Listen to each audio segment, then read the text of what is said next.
And we're waiting. Here we go. Hello out there, ATL sports fans and Philadelphia sports fans and, oh, dare I say it, New Orleans sports fans. But tonight we come to you not talking sports. It's me and my friend, Mr. Jordan Burton. We are both Marvel enthusiasts. And tonight we are discussing the movie Thunderbolts. Great movie came out last week. Jordan and I saw it. Jordan saw it last week. I saw it this week. Great movie. Jordan, hey man, let's get into it. I think the last time I kind of really did a lot of the descriptions, but do me a favor, if you would tell everyone in the chat about the origin of the Thunderbolts in the comics and who they So, were, and then we'll transition into the MCU. Go ahead, Jordan. so in the comics, there's different ways of doing the Yeah, Thunderbolts. Also, some people refer to them as the Dark Avengers too. That's a lot of people like going into these movies thought that little asterisk, and we'll get to the asterisk eventually. Everybody thought the asterisk meant they were going to be the Dark Avengers. I was probably one of those people that thought that because I love the Dark Avengers. That was one of my favorite comic book storylines was the Dark Avengers with Norman Osborn, the same Norman Osborn who is the Green Goblin, but he's basically Iron Patriot. Wore that the same Iron Patriot armor you saw in Iron Man 3, right. basically the same exact thing. But the Thunderbolts themselves derive from Thunderbolt Ross, who now we know is the Red Hulk. If you have seen, which I mean, if you're watching this, I'm sure you should be caught up. If you're watching this and you are not caught up, stop. Go to the theater now. Spoiler alert. Yeah. But Thunderbolt Ross in the comics puts together a team that a government funded team of Avengers, basically, and they're named after him. Thunderbolt Ross, Thunderbolts. The who's in the team has differed throughout the years. Mainly, U.S. Agent has been in there. Like I said before, Norman. With the Dark Avengers, Norman Osborn. Sentry is involved in quite a bit of Thunderbolts, Dark Avengers projects. Mainly, it's sort of mirroring what the Avengers are. So you'll have your Captain America type of character. You'll have your Iron Man type of character, your God-like character. You'll have your, in the comics, Spider-Man-like character, which we didn't really get that now. You'll have your Black Widow type character and Captain Marvel. There's the lineup differs throughout the years, but that's mainly the group in the comics. Thunderbolts, I never read a lot of Thunderbolts projects. Like I said, I was more of a Dark Avengers person. Mm-hmm. But they kind of go hand in hand at times. And I always love it. It's always a group of anti-heroes. You hate to root for them. You'll always root against them when they're going head to head against the Avengers, but they're a group of villains turned to anti-heroes that's funded by the government. So Yeah. it's always an interesting storyline. Yeah, they're Marvel's answer to DC's Suicide Squad. But what I will say is this movie is written a whole lot better. And no disrespect to the Suicide Squad, but I enjoyed this movie a whole lot more than the Suicide Squad. I connected with this movie a whole lot more than the Suicide Squad. So let's get into it, right? We've got the Red Guardian, who is Yelena's, I guess, adopted dad, or some kind of way. Again, you probably need to go back and see the not the Wanda movie, the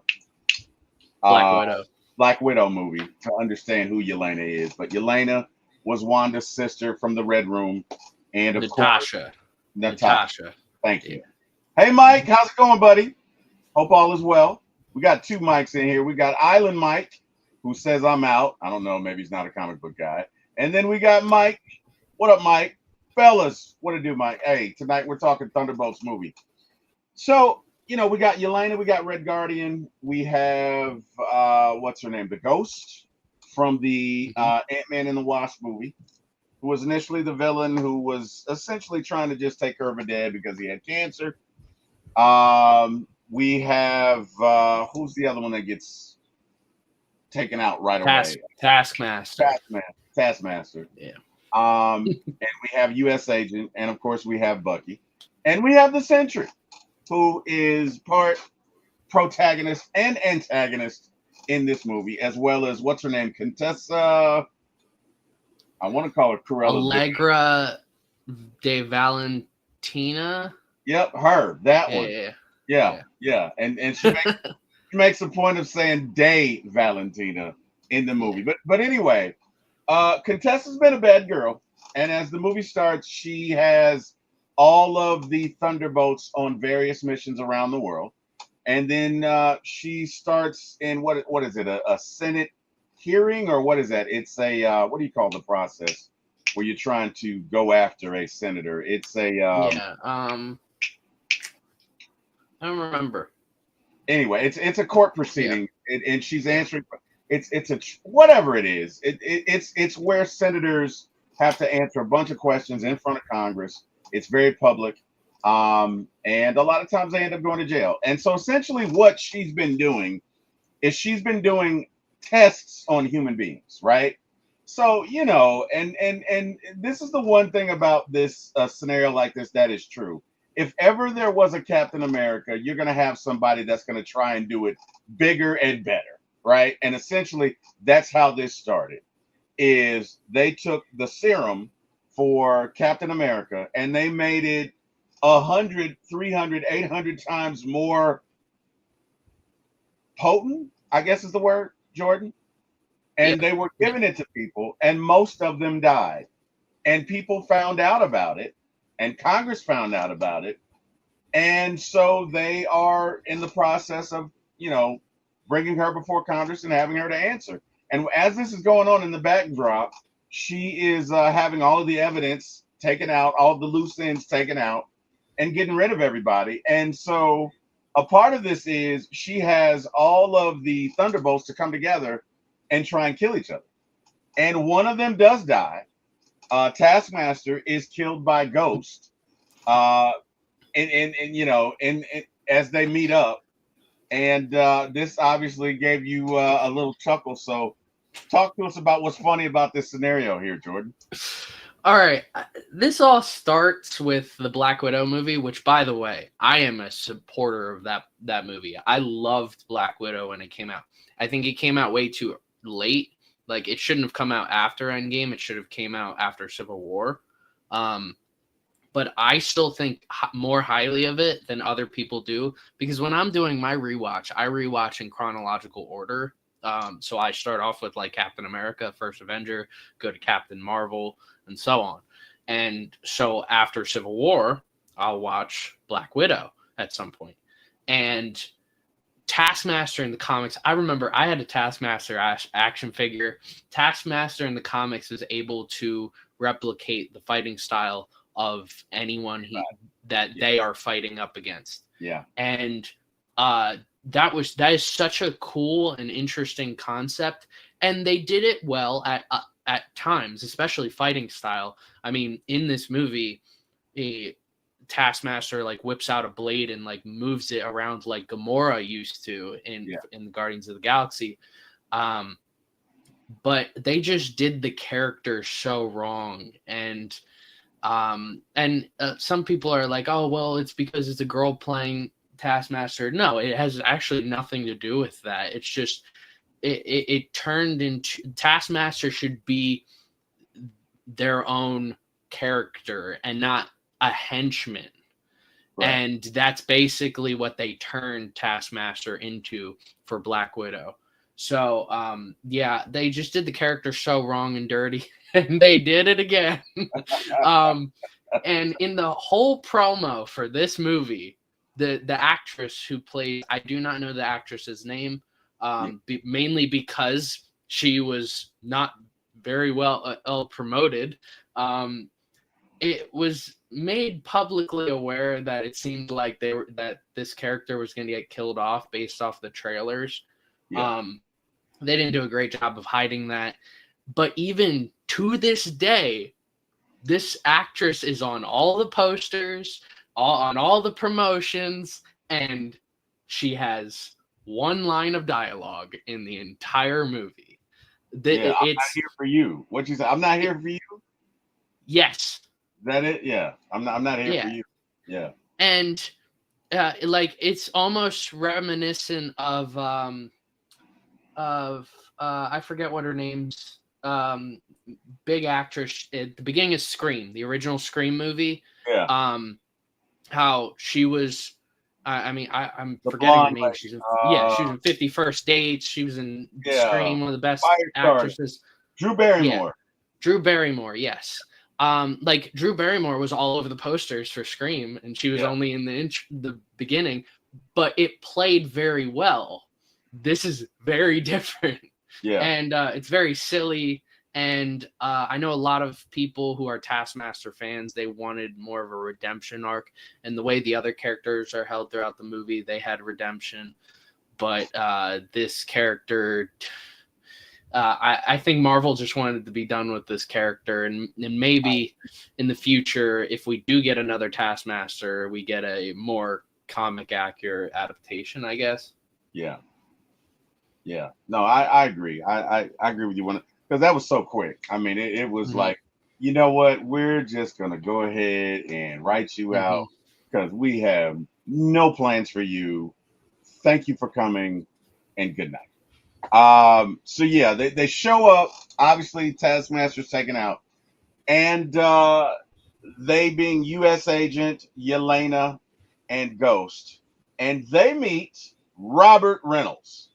And Robert Reynolds kind of shows up on the scene. Hey guys, what are you doing here? And he's checking them out, and they're fighting, and he's clearly unaware as to what's taking place. And he's like, now that you guys are done fighting, hey, you think we could get out of here? Like, how do we do it? Um, Give me your thoughts, first impressions on Robert Reynolds and Marvel's adaptation. First thing you thought when you saw him. So Lewis Pullman, the actor who plays Robert Pullman or Bob, he goes by like 4 different names in this movie, which is great. He's the son of I forget what his name is, but he's the president in Independence Day, and he's Bill like Pullman. real life. Yes, Bill Pullman. Yeah. He's the real life son. He does look like him. He does. Okay. Yeah, I'm sorry. I didn't cut you off. Go ahead. I'm sorry. Oh yeah, and I love. He's one of my favorite presidents in any movie where we have a president. He's one of my favorites, and his speech in Independence Day, awesome. But Lewis Pullman, first time I got introduced to him was in Top Gun Maverick, which his character's name is also Bob, and there's this funny scene like in this movie where he's like, "I'm Bob." And in the movie, he's like, "Oh, what's your code name, Bob?" Bob. So, Bob. Yeah. I love the immediate like he's like quirky in a way. Like I think they did a really good job of finding. Lewis Pullman just does a great job of finding a character who's broken, Yes. and in the comics, Sentry there's 2 different adaptations. The newer comics are the more well-known, and I enjoy them more. I haven't read them in a while, but Sentry is more of dealing with like mental health, right, and personality disorder. Yeah, well, some would say schizophrenia, but I think it's multiple personality disorder because he's aware of the other personality. He does lose time, but he is aware. And I think with schizophrenia, I don't know, one of them, the other personalities are not aware of each other, which I think is schizophrenia. And with multiple personality disorder, they are aware of each other. But either way, he's got some stuff going on. I'm sorry, Jordan, go ahead. I don't necessarily. I think it's depression. And I think Severe depression. Yes. so. I think all right. In the movie, Bob, he's a recovering drug addict, and he goes to Southeast Asia because he's told that he can get more drugs and get these new drugs, and that's where he's basically tested on and giving this serum to try and make him the superhero. And like Terry was saying, other people have died during this experiment, and he's clearly in a dark place, and he is. I mean, everybody thought he died when Right. after he got this serum. And Right. in the beginning of the movie, when Yelena is trying to destroy this building, we actually see in the background these shadows, and I noticed it right away, and I was like, okay, we're gonna come back to the scene later on, Yeah. and that's where Bob was.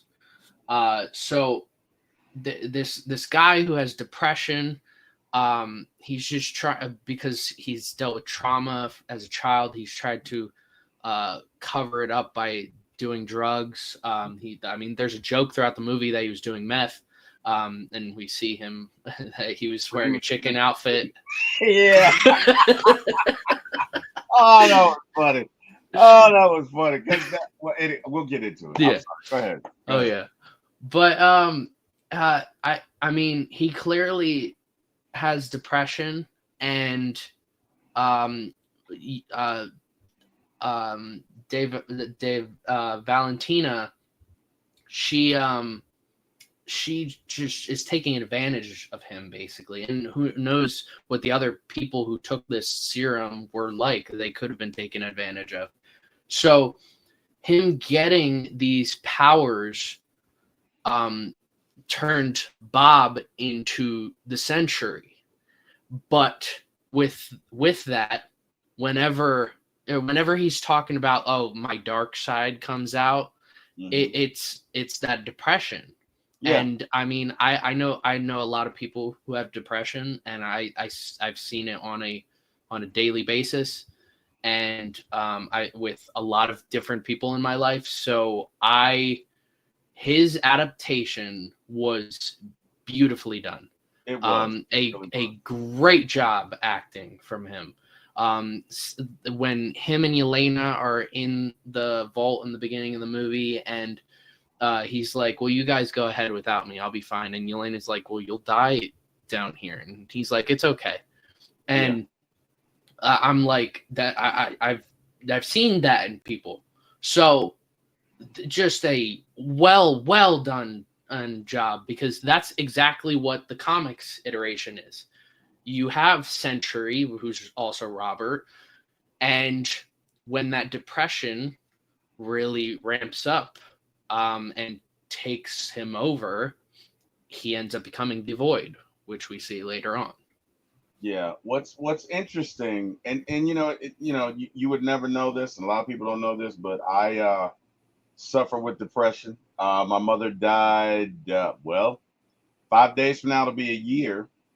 And to be quite candid with you, during this process, there's been some days it's been tough to get out of bed. So I really connected with this movie because you are spot on when you say that, and most people don't understand when you're going through it, you don't realize it. You do realize it, but you don't realize it, right?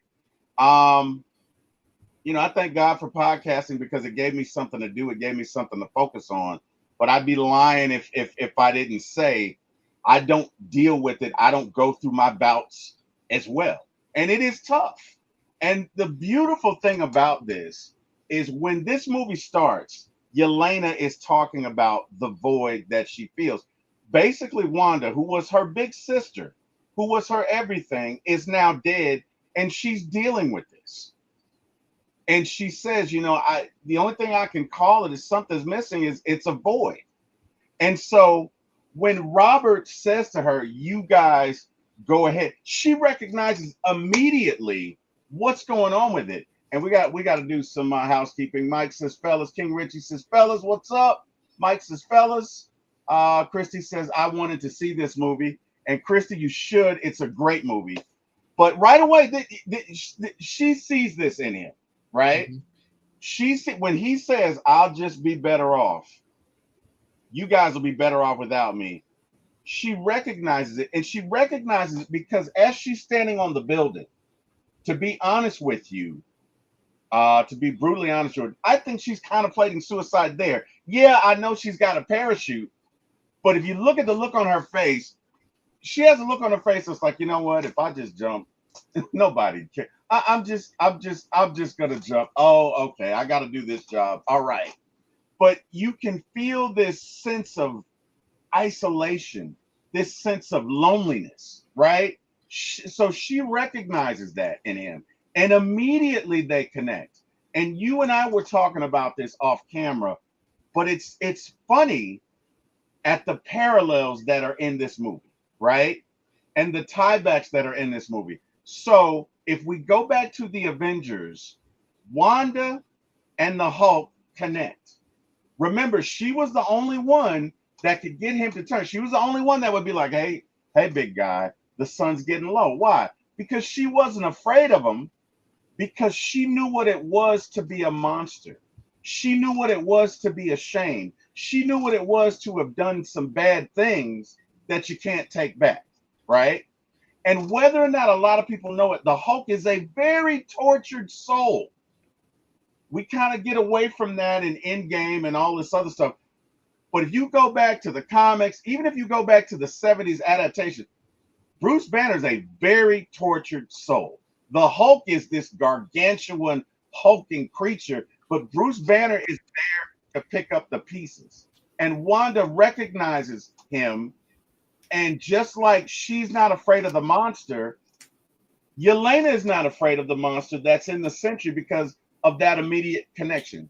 Does that make sense? Mm-hmm. Oh yeah. So I just that spoke to me.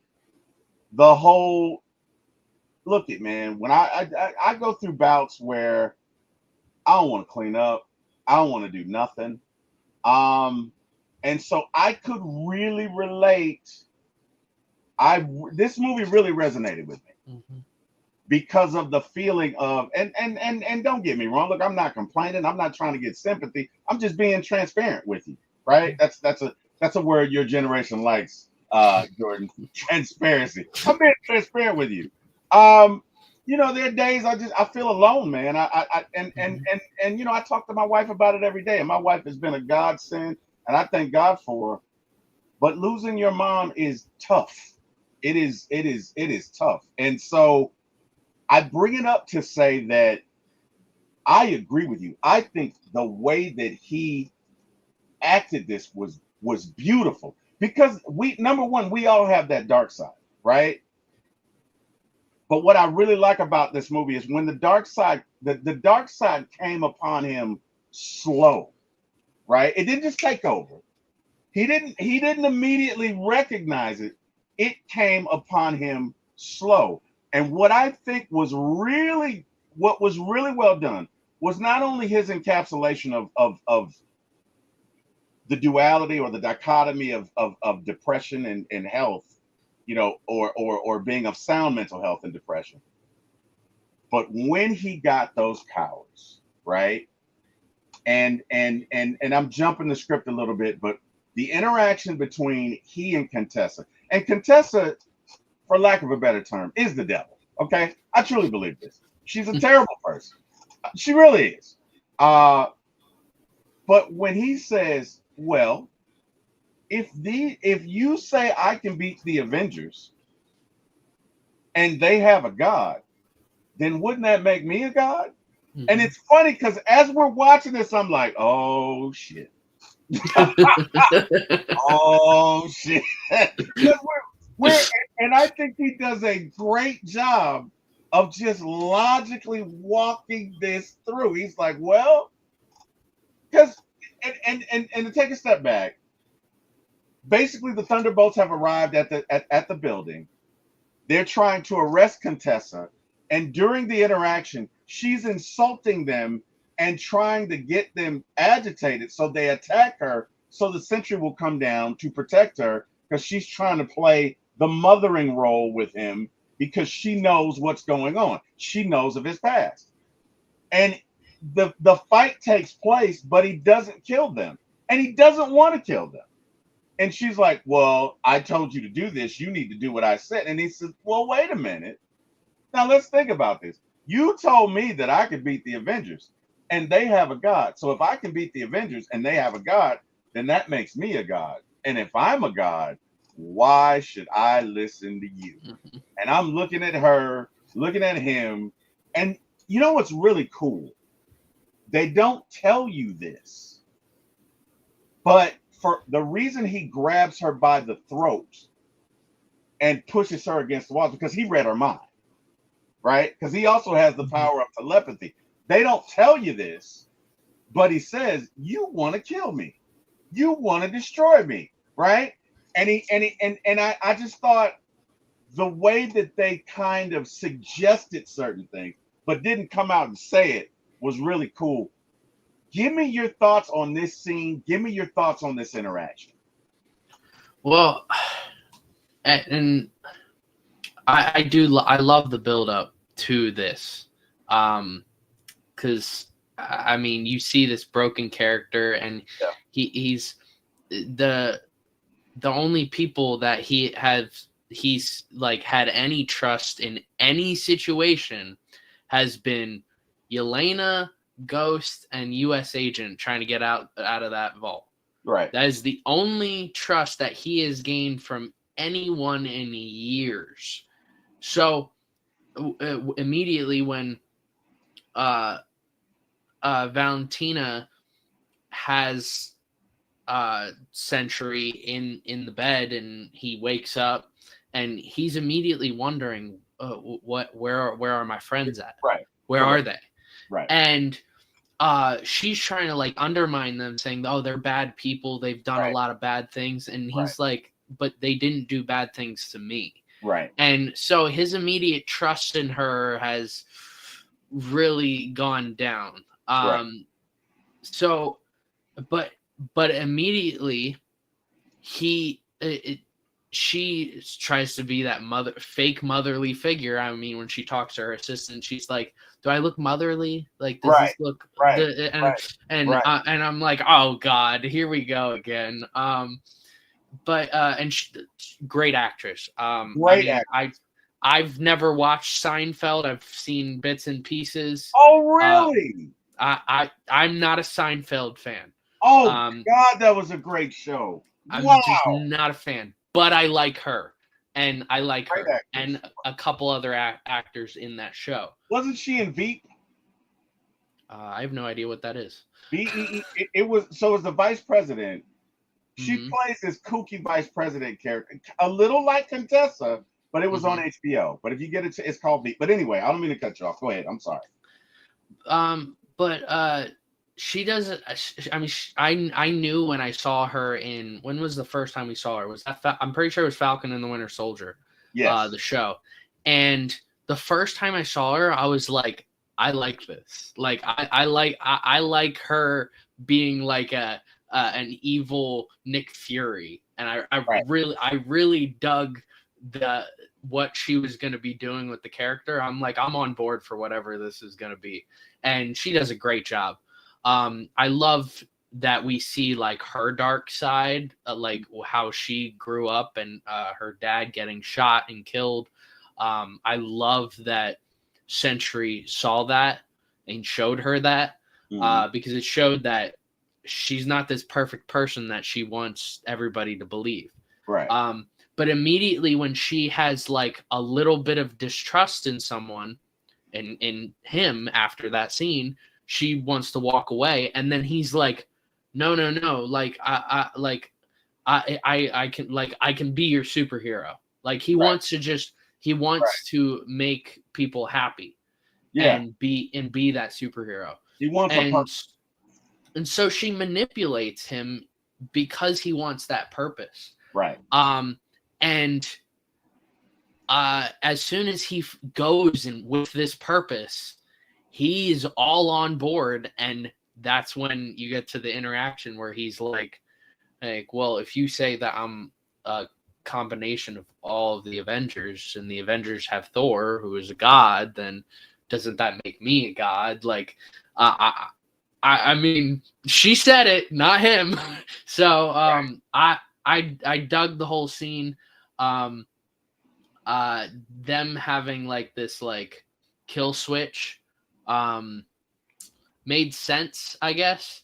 But yeah, it was a great scene. I'm not 100% whether he is going to, because in the comic, Sentry does have some in some iterations like telepathy. Right. I'm not 100% sure if this iteration does or doesn't, because like you said, they don't they don't like actually state that. Right. There's a possibility. I wouldn't be shocked if that ends up getting removed for Avengers Doomsday, because they want to like have Professor X be the only person who can read minds. Yeah, that wouldn't surprise me at all. But I tell you what else I liked about that scene. U.S. Agent, definitely Yelena, Bucky. These are very prodigious fighters. These are experienced fighters. Mm-hmm. These are combat veterans, and he's just toying with them, right? I because I'm gonna tell you what I initially said. I said, and I love the way they did this, because it's the only way they could have done this, Jordan. And you know this from us both reading the comics. The Sentry is all powerful. The Sentry is Marvel's version of Superman.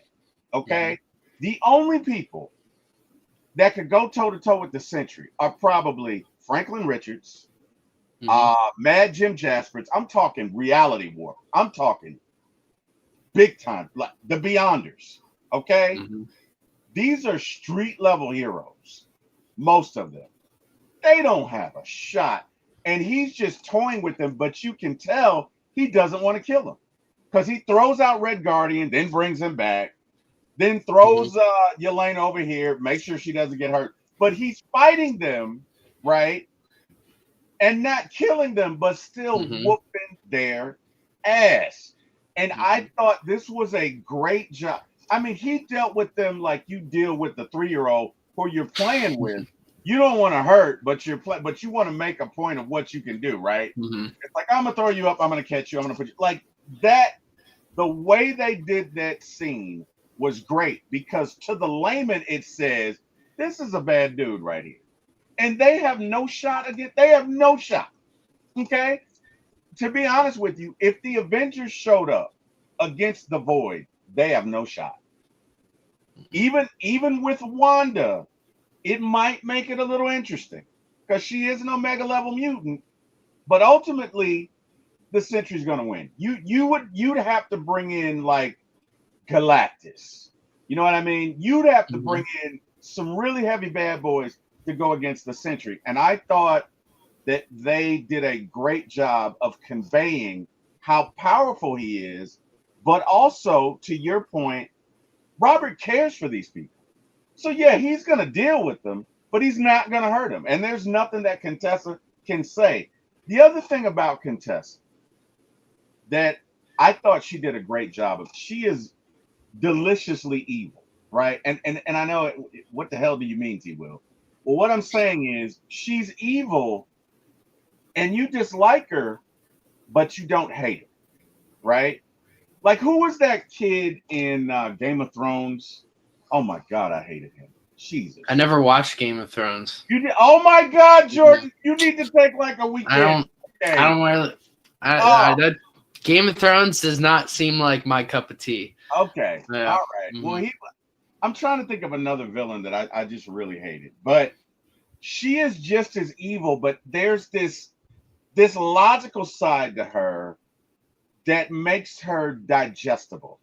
And what I mean is the conversation that she has with her assistant, where she's like, when you're young, you think the world is good and evil. It's not. It's bad people and worse people.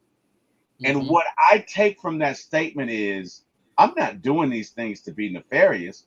I'm doing these things because they have to get done. Because if I don't do them, somebody else is going to do them. And the somebody else that does them is probably not going to have our best interest at heart.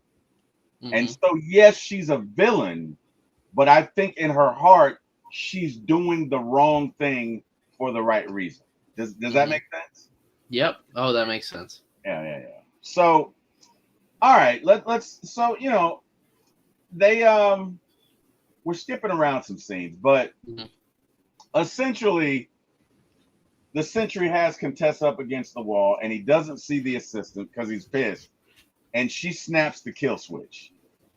And he goes down and Contessa thinks, oh great, I've gotten away with it. All right, this is a shit show. Let me get out of here. Da da da da da da. Not realizing that she's just opened the gateway to the sentry, right? And the sentry wakes up and he is this dark, faceless void with these light gray eyes. Talk to me about how you felt the first time you saw that and saw him as that entity. Just give me your thoughts on that. So I want to say this when I'm going into any of these Marvel movies or DC movies, a movie that I'm like with the franchise 100%. I will only watch. I watch the teaser trailer. I watch the first trailer, and I will watch no other trailers. And the Okay. trailers ahead of the first one spoiled the look of the Void. I didn't get to see that. My first instance of seeing the Void was in the movie theater, Okay. and an incredible design. Yeah. Just pure darkness, and the only thing you can see is just these white eyes. It's haunting to Yeah. look at. Yeah. And yeah, whoever thought of the idea of that design, fantastic. That was an incredible job. I mean, and him with his powers, just turning people into Just shadows boom, boom, boom, like it's boom. nothing. Yeah, And it was haunting it to was. look at. It And was. when we get to like the Thunderbolts saving people on the street and Red Guardian saves a little girl, every both times that I saw it in the theaters, everybody in the theater went like gasped audibly Yeah. after or the little girl turned into a shadow. So, Because you forgot for a second, because right. the Thunderbolts are having this moment, this team moment where Yeah. they're saving people from falling debris, which we haven't gotten in a Marvel project in a while. Like you almost miss falling debris. Yeah. um Yeah. and they're saving people, and like the people are just trying to survive, and you have these people who were villains in other projects Hmm. just trying to save people, because in those other projects they they were never doing something to wrong other people. They were just trying to do the right thing, and the right thing in this moment Right. was to save all these people. Right. And I think So they feel good about this, right? yeah. And not to cut you off, but we need to take a step back. So what's important about them coming together in this moment is they just got their ass whooped by Sentry, Hmm. right?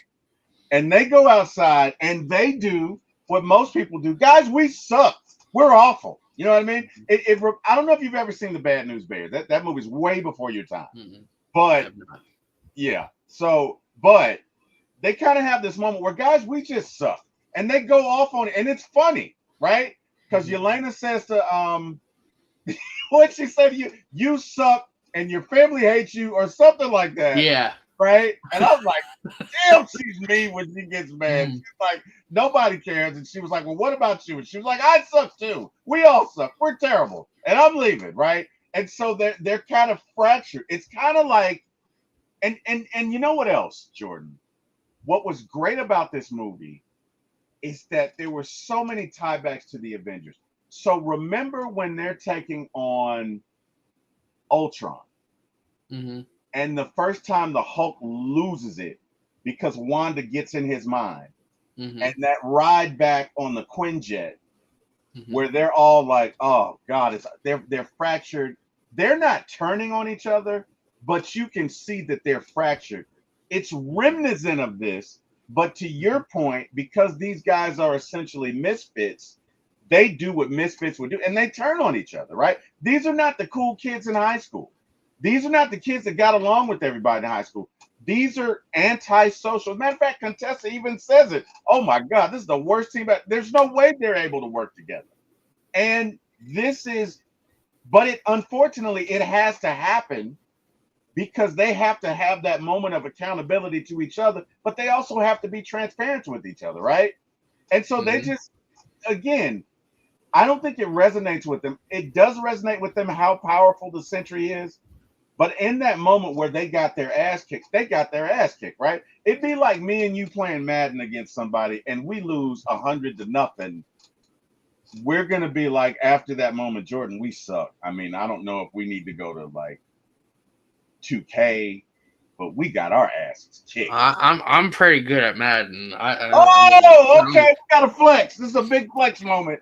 It's a big I, flex moment. Okay, I okay. mean, I've defeated people 100-0 in Madden, so Oh, okay. Woo! I've been playing Madden for 15 years. I've played Okay, all the Maddens, so okay. I'm Talk your ish, Jordan. Talk it. not Talk. to flex, but I'm Oh, gonna flex. I'm okay. pretty good at Madden. I'm not mad at it. I'm not mad Hmm. at it, brother. I'm not. Anyways, go keep That, going, keep you going. know what? That's just a Scorpio in you, brother. I get it. I understand. I understand. I understand. I really do. So they just got their asses handed to them, and Hmm. they're like, "Guys, we suck" or whatever, and they come apart. And then Wanda has this moment. Not Wanda, Yelena. I'm sorry, Hmm. with her dad, which I thought was great. Right? I have 3 kids, and sometimes in dealing with your kids, you have to tell them who they are. You have to remind them, you've done this, you've done this. This is nothing, girl. You're this, because she's feeling so empty right now. She's feeling so much guilt. She's feeling so bad. And he says to her, "Do you remember why you wanted to be the goalie in the soccer team? It's because you wanted everybody to depend on you, and you're still that person."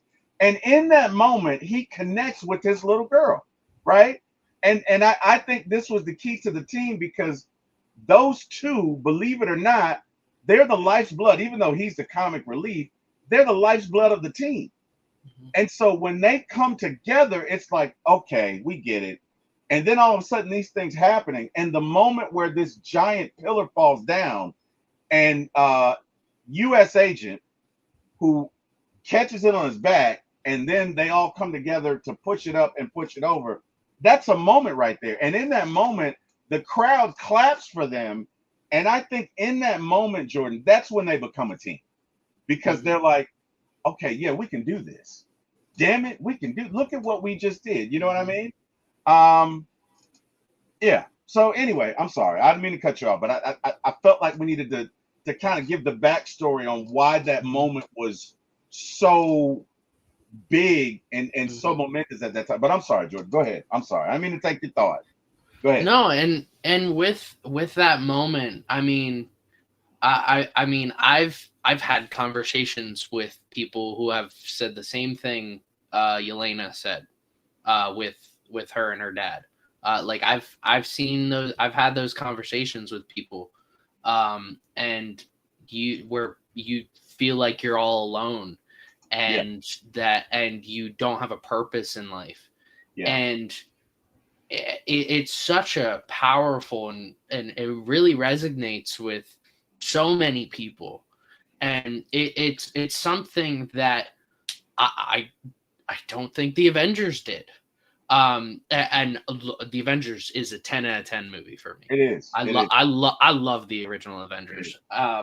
But when it comes to the emotional impact that this movie gives, it hits harder. And I was after I got done seeing the movie, because I went to see it with someone, and I said, I don't remember the last time that I watched a Marvel movie and I felt this deeply about like the emotional turmoil that is happening in this movie. Yes. And like people will say, oh, look at Guardians of the Galaxy 3.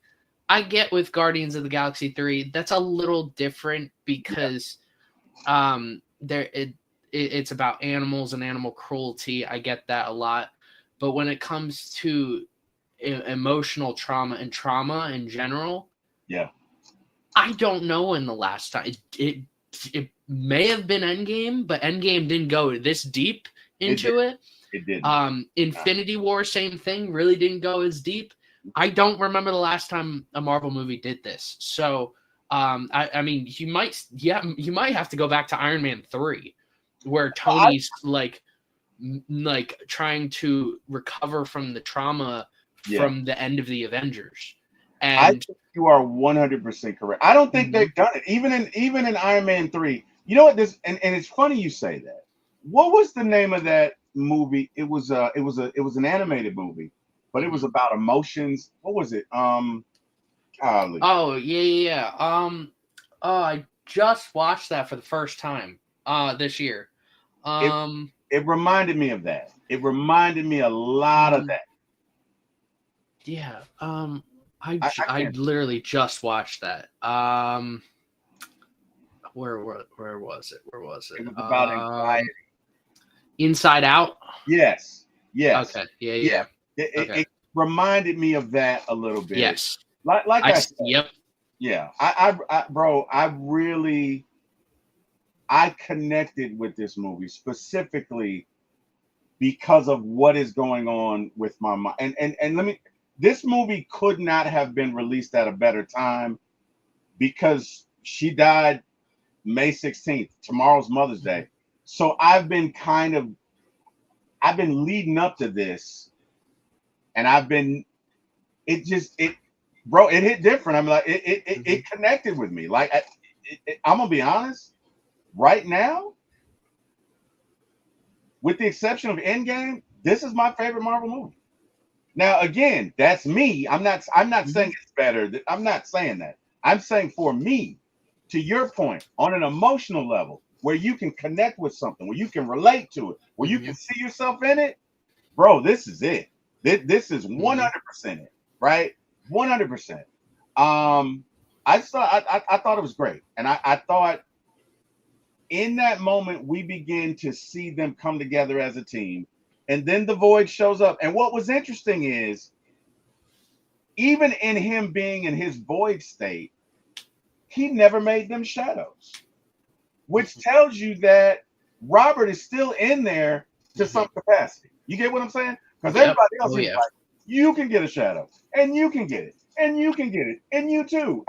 To your point, he did it to a little girl. Bro, but he doesn't do it to them, which lets you know that Robert, in some capacity, is in there still holding on for dear life, right? And so the Void shows up, and Helena starts to walk in there, and her dad is like, "Oh no, you're not," and they gotta hold it back, and she walks in there, and again, and there's so many tiebacks in this movie. As she walks into that abyss, it takes me back to Infinity War when Wanda jumps off that cliff and sacrifices herself. You get what I'm saying? Also, the fact that the battle took place in New York in a lot of the same locations. I thought they did. And a lot of people didn't recognize that, but I just thought that was great. This really was. You could have named this movie The New Avengers and been fine. You could have, with everything that took place, right? I love the way that they did it, and we'll get into it later. But you could have gone with The New Avengers, and you'd have been fine with it. But anyway, Wanda walks into the abyss, and we get to see all her past sins, everything that's bugging her, and she goes through it from room to room, and finally she gets to Robert. Jordan, take me through your thoughts as they have that encounter and what's going on in your mind as they have this conversation, because this is a key focal point in the movie. Give me your thoughts on that. Well, I think this scene, I think there's like the whole moral of this movie kind of gets captured into this scene that Yeah. we don't have to handle trauma alone, Right. and Right. we can talk to someone about it, whether that's a friend, a family member, or going to see a therapist, a counselor, or someone.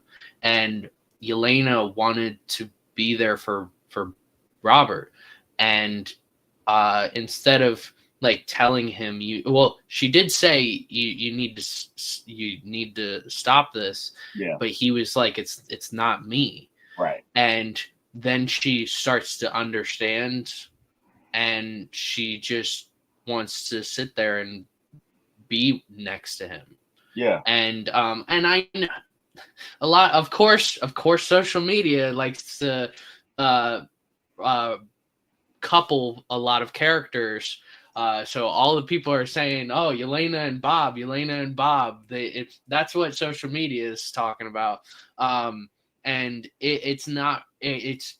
I think those people are missing the point. Right. The point of it. Yeah. Because the point is just being there for someone, and like she just sat down, crisscross applesauce, right next to him, and held his hand, and that's because that's what he needed in that moment. Yeah. And then there was like a pause in there to let you just, even though there's all this happening. I mean, we as she's in there or next to him, they pan out to New York and seeing that void grow larger and larger throughout New York, and she's not worried about that right now. Right. Even though the city is a shadow, In she's not peril. worried about that. Right. Yeah. And she did not care about that at all. She cared about being there for her friend in that moment because that's what he needed.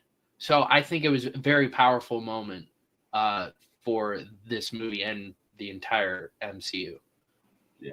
I agree.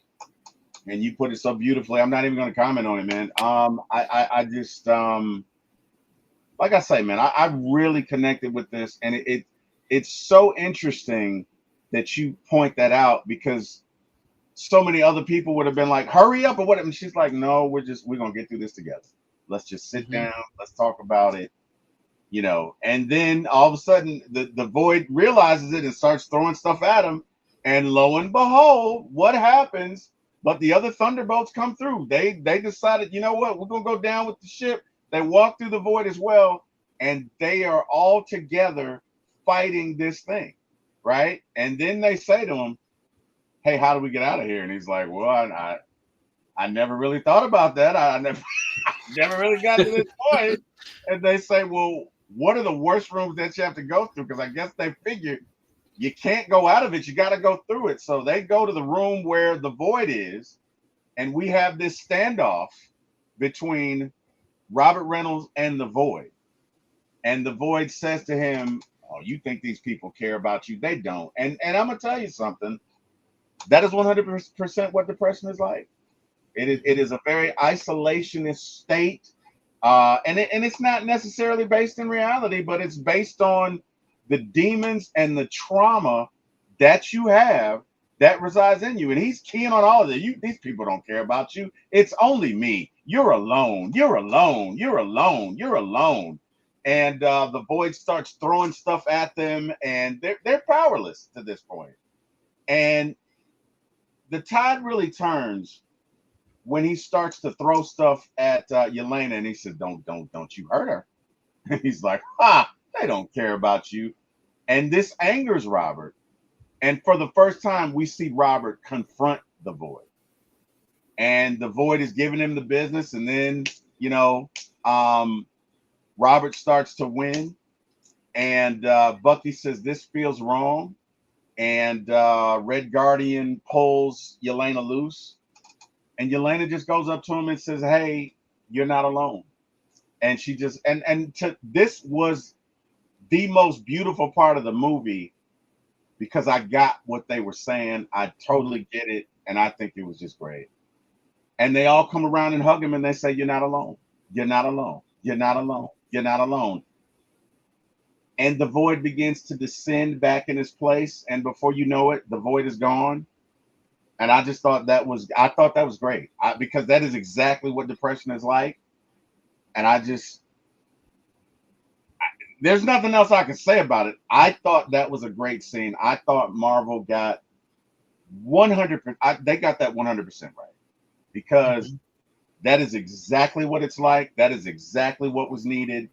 And it was just, they did a great job of that. They did a great job of not only showing how powerful the void was, how powerful the sentry was, but they did a great job on what it would take to really defeat him because that's the only thing you can do. You can't fight this dude. You can't. There's no way. You can't fight this dude. Thanos couldn't fight. Thanos with the Power Stone. That might be a good fight. That with all good fight. Stone, that'd be a good fight. Mm-hmm. But I'm still betting on the Sentry. Mm-hmm. But point is, the way they handled that was just perfect, right? It was perfect. And they come back to reality, and in true Robert Reynolds fashion, he's like, "Oh, guys, what just happened?" He's like, "Hey, U.S. agent, whatever his name is, John, whatever his name is. Hey, how you doing? Da da da da da." And he doesn't recollect what happened, and they're looking at him like, "Are you serious, dude? Do you know the ruckus that you just caused?" And he's like, "No, I don't." And all of a sudden, we see Contessa, and Contessa is such a manipulator, right? Because she sees them seeing her, and she's like, "What? I'm alone. I don't have any backup. What are you saying?" And she does it intentionally so they can hear her. And obviously, they're pissed off with her because she started all of this. And so they go towards her to arrest her and take her in, and she steps through this veil, and all of a sudden it's the press. And she says, "This was all my idea. These are my new Avengers. I did this as basically a way of staying out of jail." And initially it pisses them off until Yelena whispers in her ear, we own you, right? We own you, right? Like you this ain't gonna go like you think it was to go. Talk to me about your thoughts of just the final scene and just that whole interaction. Give me your thoughts about that. So when when she was by the first time I saw it, I kind of the way she was talking, I was like, all right, I'm pretty sure there's something behind there. It could be press. It seemed like, all right, this might be pretty predictable that she got the press to come in for Century, and now we don't have Century, and she doesn't have Century anymore. She can be like, all right, well, these guys, look at what these guys did. Like, right. Here's the new Avengers, right. and now retroactively you can call this movie the new Avengers. Yeah. So all the advertising, all the websites are switching from Thunderbolts to the new Avengers. So like in my Letterboxd account where I have a ranking of all the movies and shows, I put Thunderbolts with the asterisk and then / the new Avengers because you could call it either one. Yeah. If you're a first-time viewer, you're going to say the Thunderbolts, but by the end, you're going to call it the New Avengers. Now, This isn't the first time Marvel's done this. They didn't go like retroactively changing things, but the end of the Falcon and the Winter Soldier, when the credits roll, it says Captain America and the White Wolf. It sure does. I forgot about that. You're right.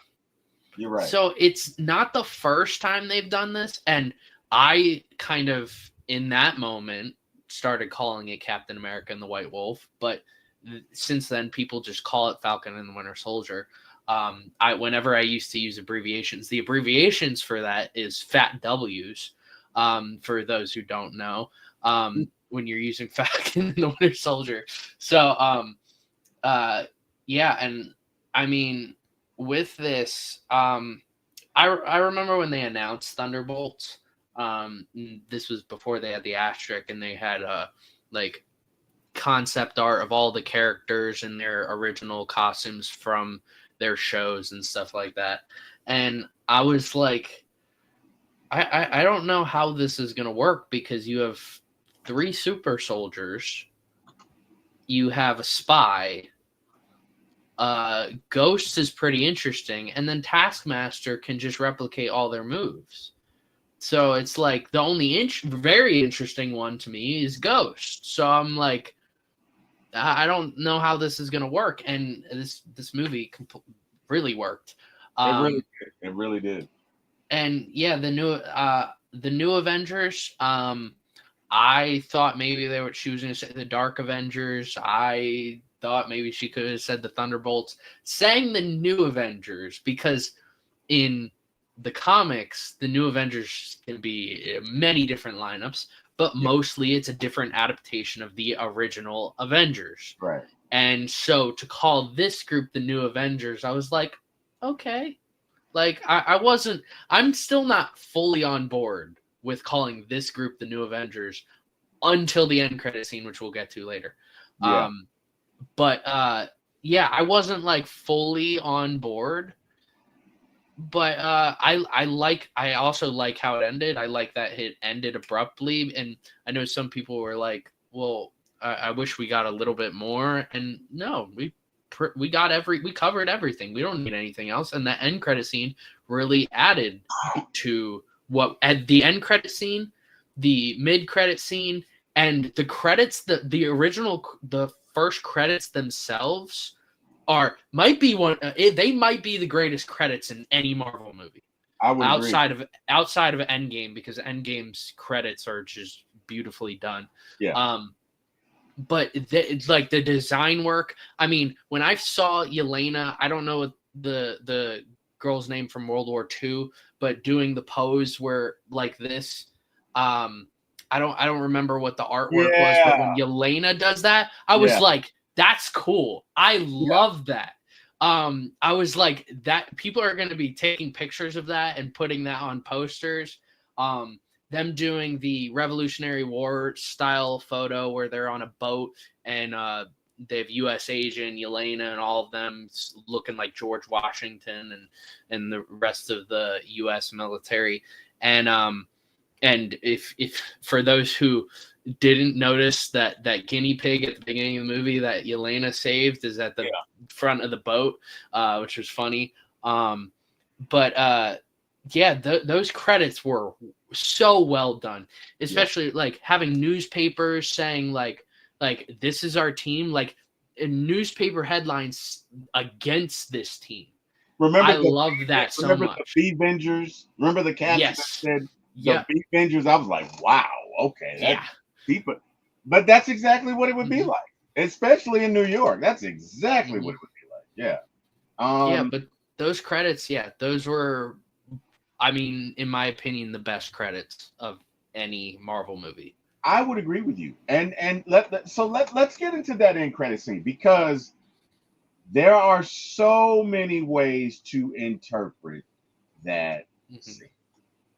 And it ties into the new Avengers. Let's just open up the can. So there's a comic, Avengers versus New Avengers, in which incursions occur. So in this comic, there are universes that are colliding because somebody did something, and it's now caused this disruption. And okay, let me take a step back. The reason I feel like this could be a part of the storyline is because in the end credit, we see this ship that's coming into New York that the new Avengers are looking at, and at the bottom it says Fantastic Four. Now, the reason this is so important is because for all intents and purposes, the Fantastic Four movie takes place in another universe. So for them to arrive here, they are obviously traveling to this universe. Now, the first question you'd have to ask yourself is, Why? Why would the Fantastic Four be going into a new universe? Well, we know that in their movie, a part of the plot is Galactus comes to their universe and if you know anything about Galactus, Galactus eats planets, right? That's what he does. He has a herald, which is a Silver Surfer. Silver Surfer goes out and finds the planets, and in a very creepy way goes out and warns people, hey, your planet's about to be destroyed. So, I don't know what you want to do. You ain't got to go home, but you can't stay here. You know what I mean? So, yeah, it's that sort of, which is kind of creepy, but whatever. But for them to be leaving, it feels like this could be a part of the incursion. So in the comic, right, this happens, and I am wondering, right, because this is me doing my whole crazy head thing. We know that in Doomsday, you're gonna have Hydra Captain America and some bad Avengers. I wonder if those Avengers are gonna take on the X-Men and this group of Avengers, with the part of the storyline being there's some in the incursion storyline. If it's a blue incursion, you've got what, 24 hours, and you either destroy the planet that's coming towards you, or you're on a collision, or you die. But either way, one of the planets, whether it's your planet or somebody's got to destroy one of those planets, and that's your only way to live. That's a blue incursion. A red incursion is so much better because you have these things that are literally hopping from planets, coming down to kill everything in sight and cull it for their life so it can add to them. Anyway, not trying to get off course here, but the bottom line is I feel like, Jordan, and you can tell me what you think, but I feel like this could be a part of the storyline. I think the Fantastic Four is coming into this universe because they're running. Now, that's how I feel. How do you feel? Give me your thoughts on it. And I got to do some housekeeping. My cousin Chucky, who is a Marvel enthusiast as well, just hopped in and he says, originally in the Marvel universe, you have the Avengers and the West Coast Avengers. What up, cuz? What up, Chucky? He says that is a Hollywood storyline. Jordan, give me your thoughts on this. I know I'm way deep into it, but give me your thoughts on it. I mean, I agree with you. I mean, it seems like the Fantastic Four are running. I've seen other people. I mean, I was like, what else would they be doing? I will say, it's a little weird if you go and watch the Fantastic Four trailer and then you watch the end credit scene. The end credit scene ship has like 3 like tails, and in the trailer for Fantastic Four has 4. So or vice versa. It's one or the other. Right. And so I felt like that was weird. Maybe that's an issue with like directing. So for those who don't know, this end credit scene was filmed like 6-8 weeks ago.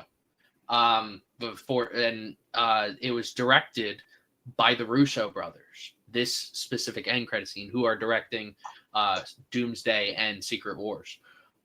So because this group was already on set for Doomsday, they were like, all right, let's film the end credit scene for Thunderbolts or the New Avengers. And you know what? That's perfect timing. Like, if you're going to do that, that makes total sense. And this goes, before I get into my theory, this end credit scene is what old end credit scenes used to be like. Yeah. An end credit scene that leads into the next movie. Yes. And I love that so much. And make you ponder and debate. But go ahead. I'm sorry. And I love the recent end credit scenes that we've gotten with Eternals getting Blade in the background talking to Black Knight. I love that. Getting the guy from Ted Lasso who's going to be playing Hercules. Fantastic. I love that so much. Roy Kent, for those who haven't watched Ted Lasso. I love the end credit scenes, but this one, because those movies, we don't really know where they're headed. Yeah. This one felt extra special, just because the next movie that we're going to see is going to be, we're going to see the end result of that end credit scene in the next one. So my theory is, like you said, we'll keep in mind that Susan and Reed Richards had a son That's who a could good change point, reality. Yes. Franklin. That's a Yes. good point. Franklin Richards, it's very possible. I've heard this theory that in Fantastic Four, because Sue is pregnant, and we get introduced that really early. I feel like they're trying to point at the camera saying, like, this is very important. Pay attention to this. And I think it's possible that Franklin Richards' birth, because of how powerful he is, creates the like signal to Galactus to be like, all right, I have to eat this world, because we can't let this baby be born because he's going to be way too powerful. Right. I've seen right. that theory. I'm like, that makes total sense. It That does. makes so much sense. It does. So Do me a favor. Before you do that, explain to our audience who Franklin Richards is and just how powerful he is. Because they need to know, like, why you would get someone like, you're not just gonna get Galactus's attention. Yeah. This is Galactus. So if you could just kind of talk through how powerful, because that's a good point, Chucky. Thank you for that. Talk through how powerful Franklin Richards is and the power that he possesses. So Franklin Richards is an Omega level mutant. So he's technically a mutant, and he was born to Reed and Sue. And I mean, he's an all powerful being like Wanda. I mean, they can warp reality however they may see fit. They are, like, we think Thor's a god, but these characters are gods. Like, they can rewrite all of reality if they wanted to.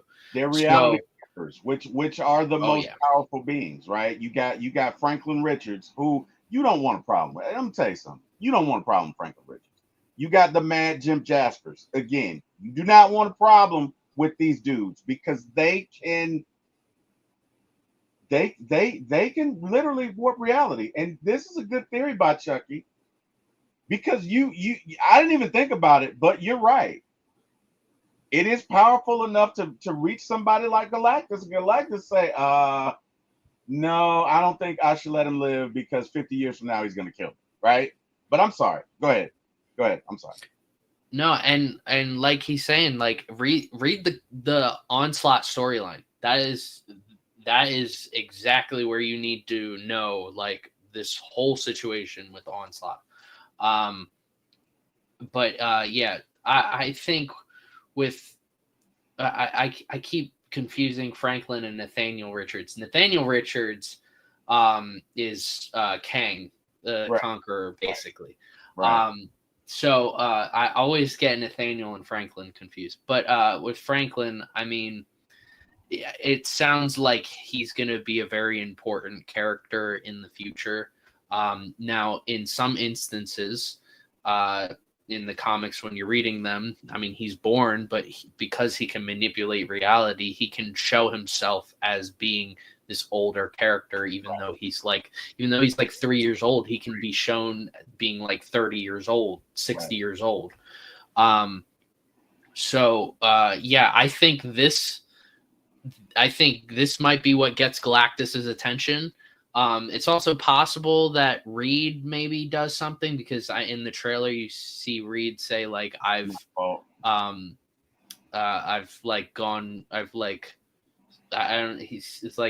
forget what he says specifically, but he's like talking about how he did something and now it's gained people's attention.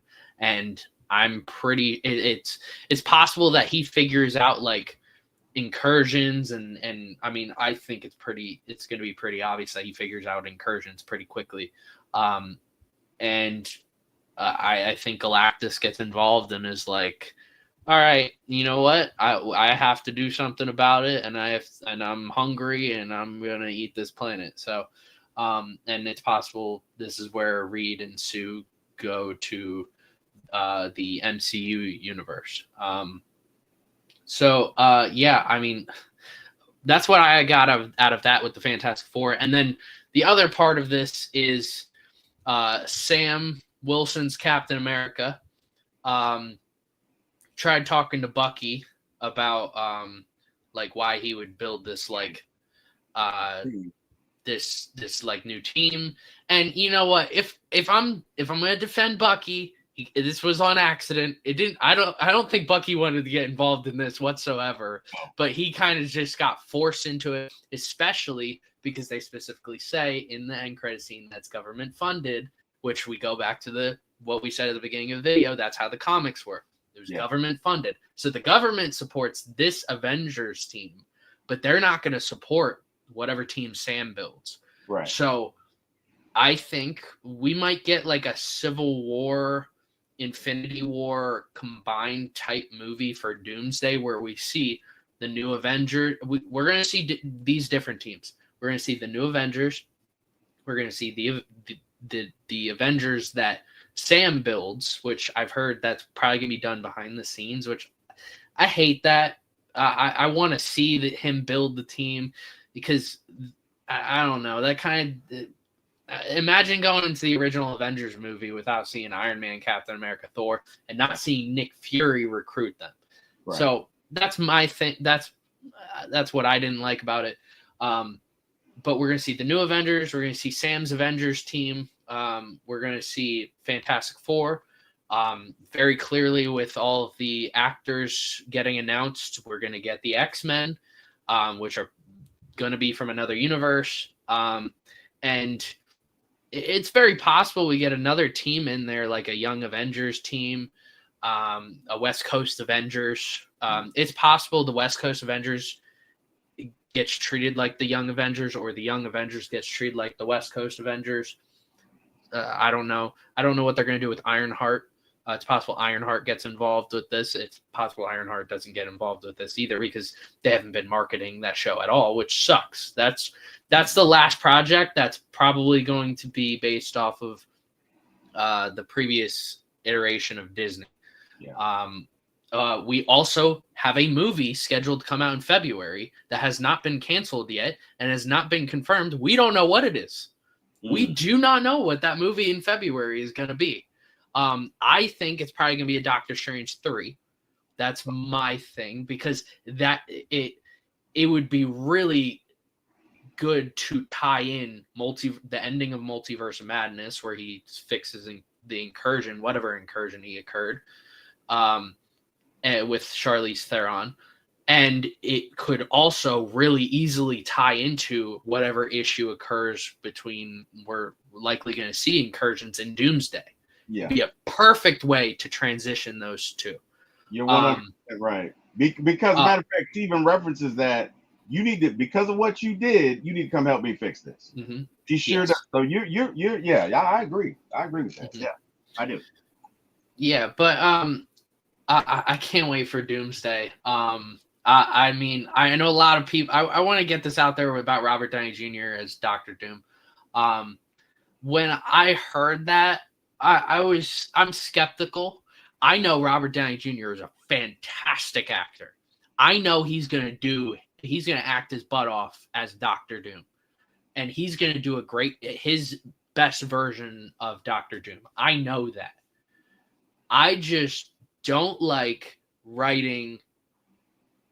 I don't like writing Dr. Doom being a variant of Iron Man. It's clear that he's going to be a variant of Iron Man.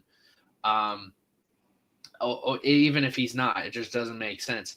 It makes sense from like a Civil War almost aspect, because if you're Tom Holland Spider-Man, which I think he's going to be in Doomsday, I know they haven't said it, and people have been like, "Oh, he's not going to be in Doomsday." I'm pretty sure most of the characters that we've been introduced will be in Doomsday. Secret Wars is where we might get Tobey Maguire Spider-Man, Andrew Garfield Spider-Man, and all these other characters.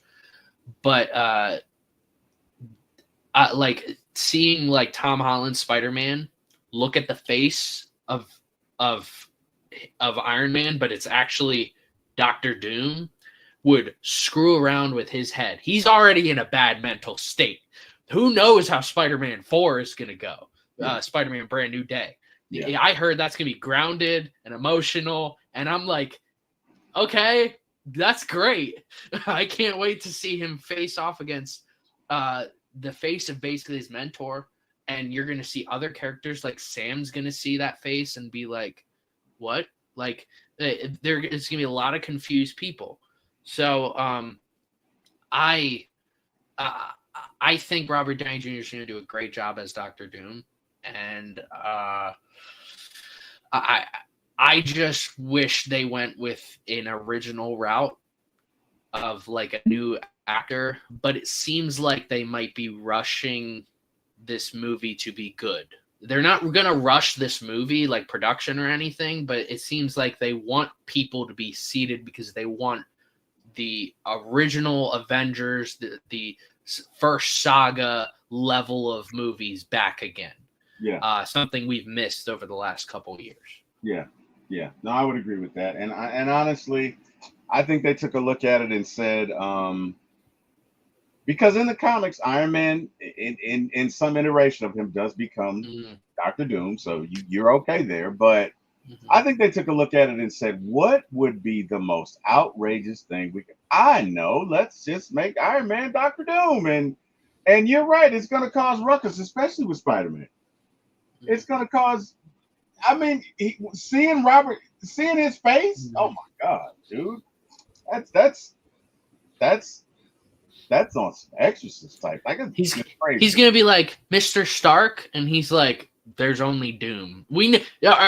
Can we make this clear that he's gonna make some sort of Doom meme like all other Doctor Doom iterations have, where he's like, "There's only Doom," or like it's Doctor Doom now. Like we're gonna get that.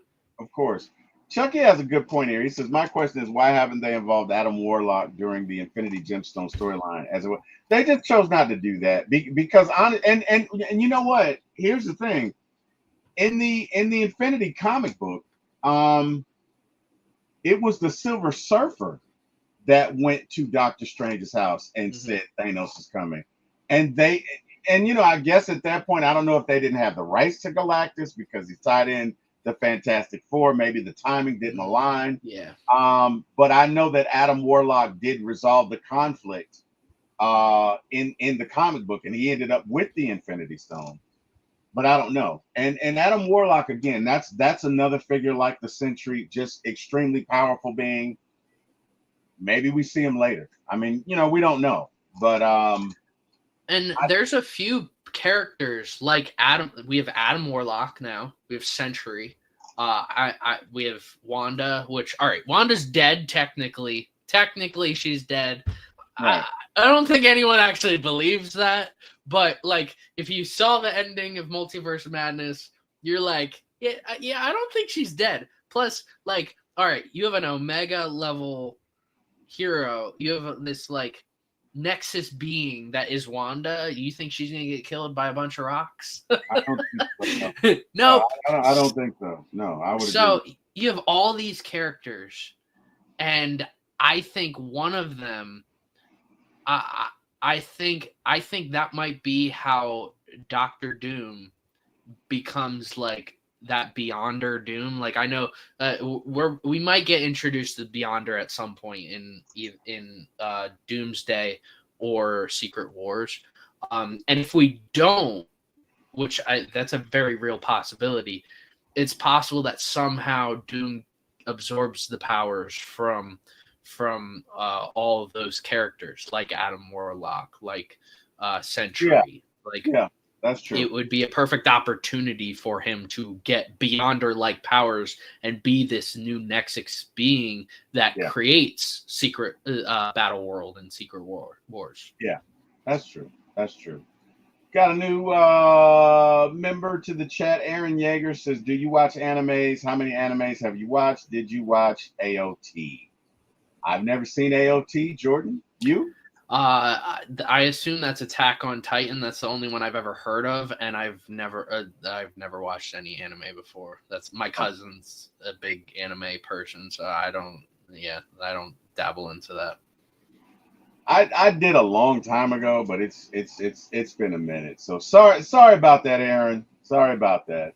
But yeah, so Jordan, I thank you for joining us, man. We appreciate it.